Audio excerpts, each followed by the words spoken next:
my next guest, because the 2024 presidential race so far looks like to be a rerun, potentially, of Donald Trump against Joe Biden. But this weekend, a groundswell of commentators claimed that Trump could yet be disqualified from the ballot altogether over his alleged attempts to inspire insurrection. My next guest may have some pretty strong feelings about that. Vivek Ramaswamy is the breakout star of the Republican race so far, the only one, frankly, to rival Trump for any kind of publicity or momentum. There's just one problem. He hasn't really explained yet how he'll actually beat Trump. Well, Vivek joins me now. Great to see you again. It's good to see you, Piers. How are you? Well, first of all, an apology, because I've always called you Vivek, and then you very kindly corrected us all and said you are Vivek as in cake. That's correct. I appreciate best efforts, but I usually save the airtime for substance. But thank you. I appreciate it. Well, look, we've done a few interviews, Vivek, so far, and obviously when it started, not many people knew much about you other than your entrepreneurial stuff.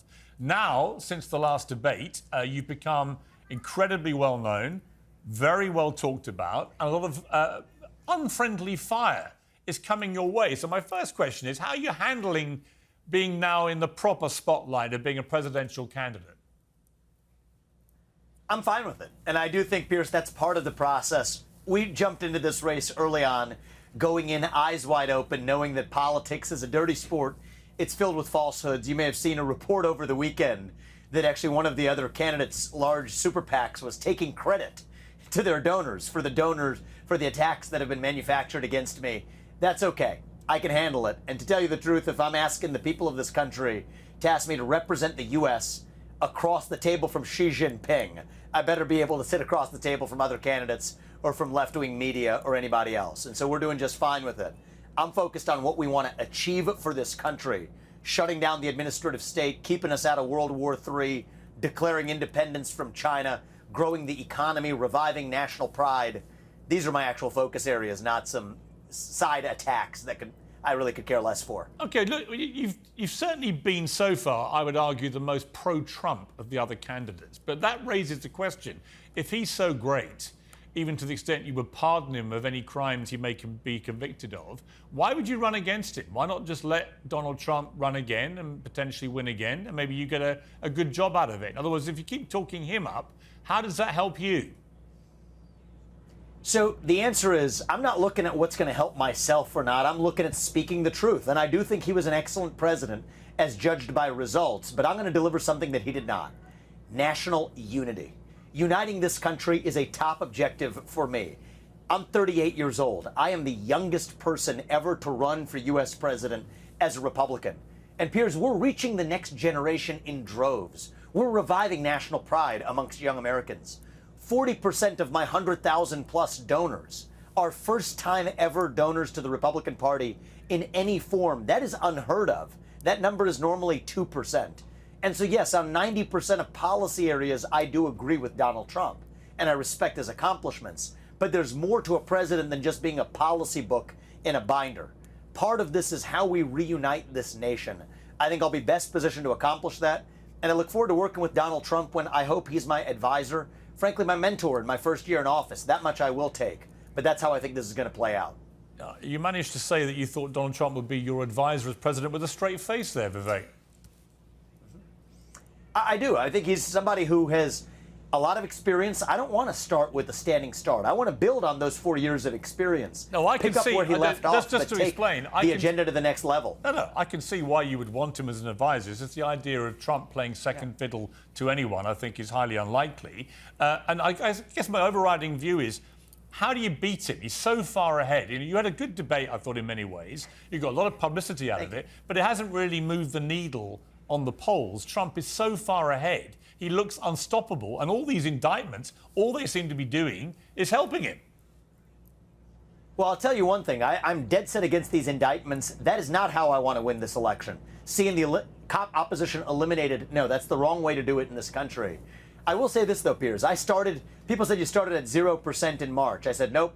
I started at 0.0% in March. I'm now a solid second or third in nearly every major national poll that's coming out. And many people in this country didn't even know who I was 6 months ago. Most people couldn't pronounce my name until 2 weeks ago. And so the fact of the matter is we're on our way up. I'm still introducing myself to the country. And I'm confident that we're going to be successful. Okay, I'm talking to you from a farm in New Hampshire We're meeting voters, and I think we're very confident about where we're heading. You are going to have to take the gloves off with Trump at some stage, maybe on a debate stage. So what don't you like about Donald Trump?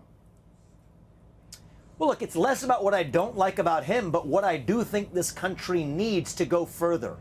I will unite this country, and if Trump was going to do that in his 4 years, that would have already happened. He delivered great results, but I think we have to actually speak about this country in a way that reaches the next generation. Talk about what it means to be an American. He's too divisive. Piers, I'm not in this race to run against anybody, but I am unified. Well, you are, but Vivek, in this you race are to be unified. Vivek, and I think that's. I know. Look, that's the essence of what's different about my candidacy. But that sounds great, but you are in a race, and you are going to have to try and beat Donald Trump. And it's interesting to hear you admit that the dividing point for you is he's too divisive, right? I think I am more unifying. That's the answer.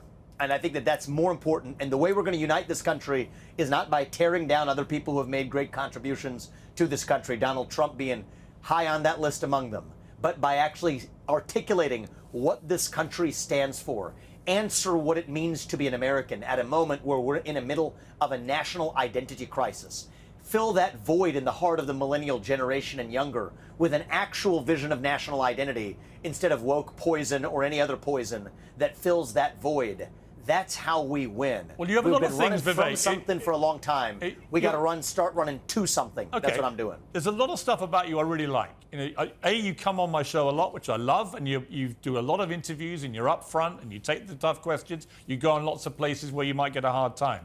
I love the energy, I love the dynamism, and everything else. But there are aspects of some of your policy stuff which I really don't like. One of which is your position on Ukraine. And I want to read you, this is a tweet that you did on the day the war started. Putin is a bully. The way to stop a bully is to punch him in the nose, you said. Now your position is you should just give, unless I'm wrong, Ukraine should just give Putin the land he's stolen with his illegal war. I don't know how you equate those two statements. So, Piers, I think there's two things here. One is we should have never been in this situation in the first place. Because if the U.S. actually had energy independence, if we drilled, we fracked, we were a net exporter of energy, Putin would have never had the leverage to go after Ukraine. But now being where we are, it is our job to make sure that we secure peace and advance American interests without sleepwalking into World War III.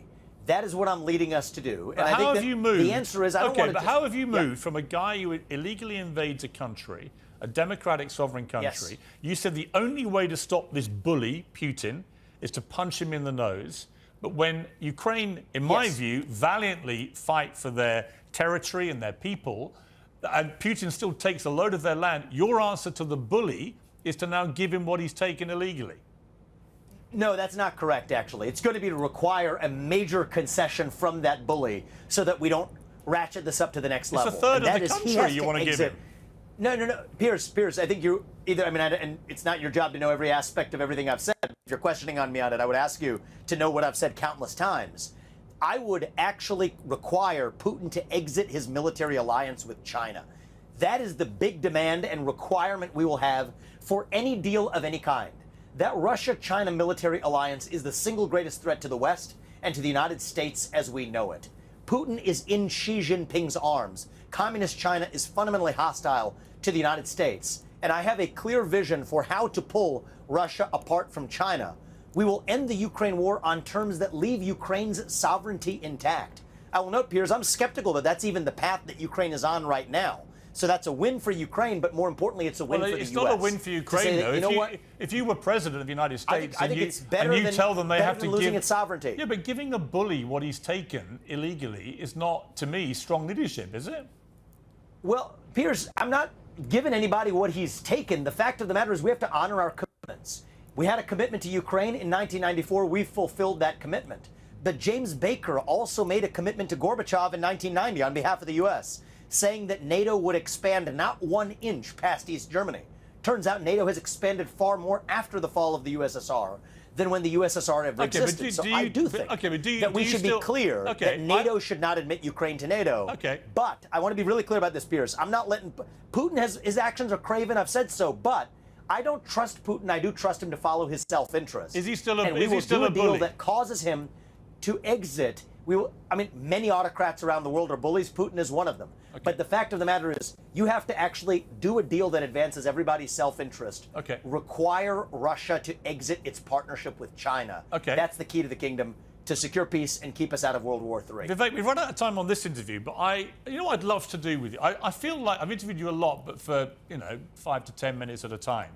I don't think, as you get better and better known, people want to know more about you as a human being. I would love to get the chance to sit down with you and have a proper one-on-one about who you are, where you've come from, because I think you are igniting this whole presidential race in an exciting way. I don't agree with you about some of the stuff you're saying, not least Ukraine. But I do love the way that you're out there doing your thing. And I would love to get a chance to get to know you better.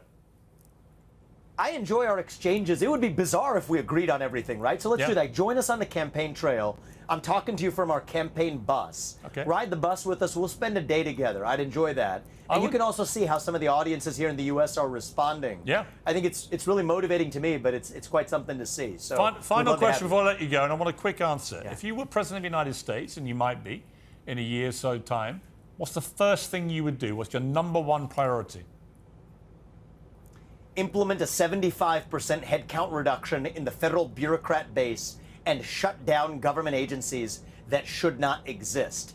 That's how you revive the lifeblood of a constitutional republic. It's also how you grow the economy. That's what I'll start on day one. Vivek Ramaswamy, you're a fascinating guy, and your race is exciting people, good and bad and ugly, but that's the way it often is. I look forward to meeting with you properly, face to face, and having a more in-depth chat. Thank you very much.